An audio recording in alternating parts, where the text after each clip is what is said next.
Welcome to the AI Hustle Podcast, the podcast where we break down the latest in AI news, tools, and interview experts helping you hustle and do more using AI. If you've been following the podcast for a while, you'll know that over the last 6 months, I've been working on a stealth AI startup. Of the hundreds of projects I've covered, this is the one that I believe has the greatest potential. So today I'm excited to announce AIBox. AIBox is a no-code AI app building platform paired with the App Store for AI that lets you monetize your AI tools. The platform lets you build apps by linking together AI models like ChatGPT, Midjourney, and 11 Labs. Eventually will integrate with software like Gmail, Trello, and Salesforce, so you can use AI to automate every function in your organization. To get notified when we launch and be one of the first to build on the platform, you can join the waitlist at aibox.ai. The link is in the show notes.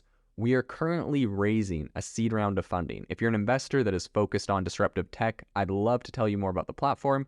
You can reach out to me at jaden@aibox.ai. I'll leave that email in the show notes. ChatGPT has been out for a while now, and people have been using it for virtually everything. Now, one area that a lot of people ask about is using ChatGPT to write resumes. Is it possible? Does it do a good job? It turns out there's a bunch of new data on this, as it has now been out for a while. And it turns out a lot of people are using OpenAI's ChatGPT to do work on their resume. So here's what people are saying. A online job site said that nearly half of its 2,100 job seekers that they surveyed earlier this month used ChatGPT to help write the resumes. So that is pretty massive. About 50% of people that were going through that site were using it. And they were specifically looking at people that were using it to write their resumes, their cover letters, or both. And the majority said that it helped them land the job they wanted. Now, if you really think about this, this is kind of a no-brainer for anyone that has really been through a rigorous job hunt process before. A lot of times jobs will want a custom cover letter just for an application they're doing. And, you know, some people are saying, I don't know, some people think this is controversial. In my opinion, this is no different than going to a cover letter writing agency. There's tons of those. People use them. And this isn't like school where you're cheating if you didn't write your cover letter yourself. Like, people want to see a certain piece of content and someone is really good at writing that content, so use that person. That's my opinion. In any case, nearly 3/4, or about 72% of the people who used ChatGPT for this did so to write their cover letter. So that's the most popular thing, is getting the cover letter written. And just over half, about 50%, use it to write their resume. And now, obviously this isn't someone going and saying, hey, ChatGPT, write me a resume for X, Y, and Z job position. People are using ChatGPT to help them write the paragraph summarizing maybe what they did at a job. I do this all the time. I'll say, write me a paragraph about, or like for a podcast episode, I'll be like, write me a paragraph summarizing a podcast episode where I talk about X, Y, Z. I put like 3 little bullet points in, and it can come up with a whole paragraph. It's so much faster than sitting down and thinking about writing it yourself, how to make it look good, making sure your grammar's corrected, et cetera, et cetera. Like when you can just put 3 bullet points and it gives you a paragraph, it's really powerful and useful. So I see that's what I'm assuming a lot of these people are using for writing their resumes. The chatbot appeared to better at grabbing the attention of prospective employers. Now, this is really interesting, as 7 out of 10, so about 70%, who used ChatGPT reported a higher response rate from companies. So that is really interesting. I'll get to another article that I was reading by express.co.uk that pretty much, I think the title of the article is ChatGPT only manages to write basic CV and disastrous job-seeking experiments. So, obviously these guys are trying to get clicks on their article, and, can't blame them. That's the name of the game. But anyways, I do find it pretty interesting that a lot of these journalists currently writing about this topic right now and everything around ChatGPT, they're trying to really get the most sensationalized headlines they can out there, because obviously that's what gets clicks and, it's ad revenue, blah, blah, blah. But at the same time, it kind of, in my opinion, draws into question the accuracy of their reporting when the purpose that they're doing is trying to just elicit a shocking result.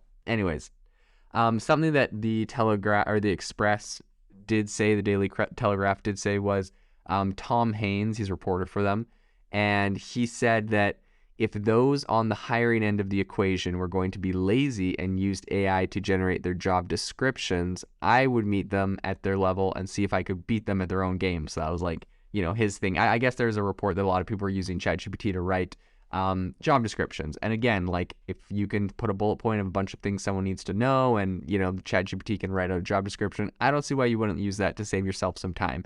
As someone who has personally written job descriptions and applied for job descriptions, both ends of the spectrum can be pretty tedious. In any case, to do so, what he decided to do was he started asking the chatbot what it would need in order, or he asked it what it would need in order for it to draft a resume for him. And so it gave back some bullet points that it would, that it said he would need. It said pretty much, give me your contact deals, employment history, education, accolades, skills. And of course, we've mentioned this in other things. Do not give it your contact details. Real people do review these things. And for security purposes, you don't want to be giving ChatGPT any sort of personal information, contact details, etc. You can add that in after. Obviously, that's not going to take you more than 2 seconds. So he told it about a bunch of things, a bunch of all the jobs he's had since university, pretty much. And the chatbot then replied with, it kind of gave him some bullet points of his skills, which were useful. What's really interesting, so the whole purpose of this article is to say how terrible ChatGPT is at this whole resume writing thing. He goes through the process and it writes him a resume, right? It gives him his bullet points. And, in all of the things that he's saying, complaining about it, he said that it was far more flattering about me than I would be about myself. Okay, well, that's obviously just personal branding, but there's nothing wrong about being flattering regardless, as long as you're telling the truth. He noted that ChatGPT put down his experience as extensive and wrote that he was skilled in asking insightful and thought-provoking questions. I mean, come on, that's just like stuff someone could add to their resume. Like, anyways, I don't see what the big deal with that. But what he says is perhaps the biggest flaw in the AI is its failure to remember things that he had just told it an hour before, despite keeping a record of the chat history. Okay, this is the silliest complaint I have ever heard. So pretty much what he's saying is he's chatting with this thing for over an hour, and even though it's keeping a chat history, and when he says chat history, he doesn't mean like the chat he's having. He means on ChatGPT, you can start a new chat and have multiple chats, and so all your history saved like in kind of that sidebar of all the chats you've had. And he's complaining that it doesn't remember the data he gave it in a previous chat. That's not what it's designed to do. It's designed to remember the data you gave it in one chat session. So anyways, I think that's kind of ridiculous. That's, the biggest shortcoming is that, I mean, he's acting like it's this intelligent thing that when you talk to it, it remembers what you talked to it, and it learns from everything you've ever said, and it like responds. Obviously, we know how this thing works. It's just a text prediction model where it's just predicting what the most likely next word is and just coming up with it based off of what's on the internet. So anyways, I think that's kind of funny. In any case, he thinks that ChatGPT only managed to knock out about a third of the content he needed, including a completely made-up email and phone number. Like, okay, who cares if it put a dummy email and phone number in there? I don't know if he actually was dumb enough to put his own email and phone number in there. I don't know if he's done much research on the fact that you probably shouldn't do that. But in any case, that was one of his complaints. So that's one side of the spectrum, which in my opinion is kind of a clickbaity version where he's trying to elicit some like shock, because obviously if 50% of people right now are using this thing to help write the resume, and like 75% of people that are using it to write the resume are getting cover letters and that kind of stuff written, obviously this thing's really useful. People are using it. So I found an article on Fast Company, and they were talking about some specific tips for making this really powerful for writing your resume. So they give you 3 things, and then I want to give my own insights on resumes in a sec. But first they said, number 1, make it specific to you, obviously, right? Like you don't want this to be a bland thing. They said, number 2, proofread the cover letter. Yes, obviously, if you're not proofreading it, then you probably don't deserve to have that thing be very high quality. And lastly, they said to personalize the closing statement. They said to make your cover letter stand out, personalize the closing with a statement that is friendly and professional. I don't know. I mean, they're just saying put your own spin on it. And that's what I'm also saying. People are complaining like, oh, this thing only wrote me 75% of what I needed. Fantastic. That sounds like it saved you 75% of the time, like, or, at least half the time, and you had to spend some time prompting it. But like, yeah, I think this is a productivity tool. This isn't an all intelligent thing. In any case, I recently hired someone, and I hired them the interview I had with them was based off of their resume. And I'll tell you what stood out to me. So this person, I was hiring them for a design job, the designer on a project that I'm currently working on. And I posted a job on LinkedIn, and LinkedIn is an amazing place if you're looking for hiring someone.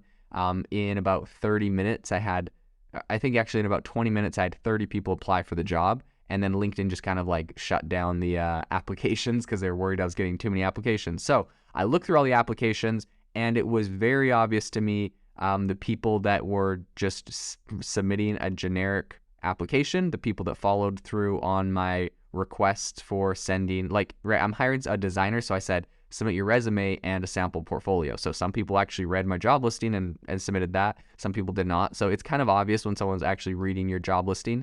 Now, I can imagine it would have been really powerful if someone had read my job listing and then incorporated that into the resume. That would have been cool because I did end up looking at that. But something for a designer specifically I was looking at was the resume is just like the overall design of it was very customized. It was very unique. It was very clean. And for a design job, it had a lot of really cool design elements in it, which I know, resumes can be bland. That's totally fine if you're doing a job that doesn't matter. But for something like a designer, if they go through the extra work of making the design of their resume good, it gave me more confidence to want to move through and interview them. So I do think that, ChatGPT can write some awesome content. And if the guy I hired had used ChatGPT to write about all of his past experience, fantastic. I wouldn't have cared. That sounds great. In fact, that sounds like he's learns how to use tools to save time. So I actually would consider that a plus. But overall, I think there's nothing that will compete with really customizing your resume to the job and to the type of person and the job position you're applying for. So I think that's just important to keep in mind.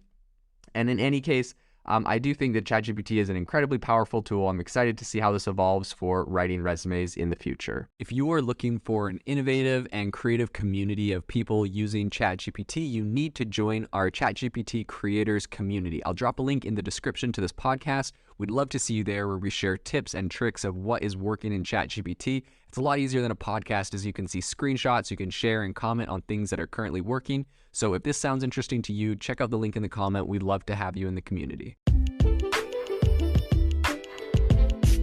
Thanks for tuning in to the AI Hustle podcast. If you could do us a massive favor, we would really, really appreciate it if you could leave us a review wherever you get your podcast. This helps people find the podcast. It helps people know this is a good place to go. And we would really, really appreciate it, as it helps us continue to bring on incredible guests and share incredible content for you to listen to.